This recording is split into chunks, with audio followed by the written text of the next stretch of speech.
Ever noticed how your Wi-Fi disappears the moment you walk into the bathroom? Like, one step and boom. Welcome to 2004. We treat Wi-Fi like air, just there, invisible, magical dot, but it's not magic. It's physics. Complicated, stubborn, wall-hating physics. So today, let's uncover what Wi-Fi really is, how it actually sends your memes through walls, sometimes, and why it still refuses to reach that one corner of your house where you desperately need it. First, Wi-Fi isn't the internet. Yep, the internet is the big global web of servers, data centers, and cat videos.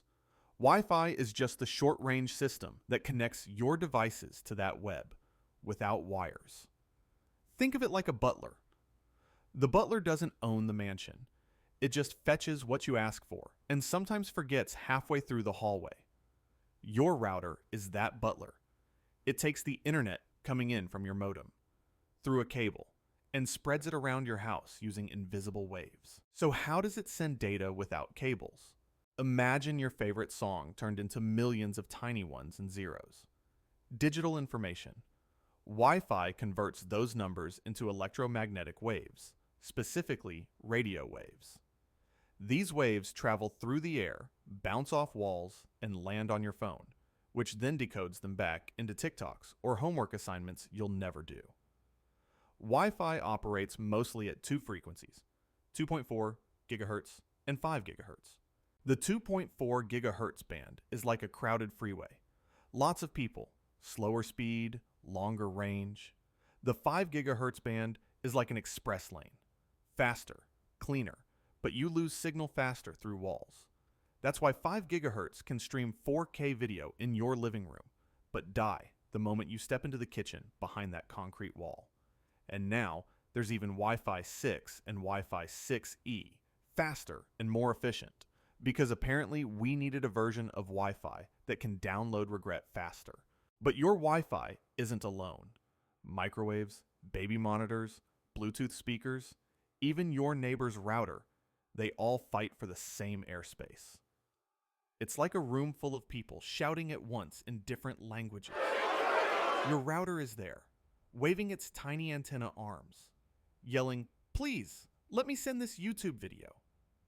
That's why sometimes it feels slow. Not because the internet is bad, but because your devices are arguing about whose turn it is to talk.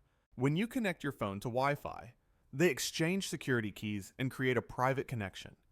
From that moment, all your data, your searches, messages, weird late-night Google questions, fly through the air in encrypted packets. Each packet contains your info, a destination address, and a little return to sender label in case it gets lost.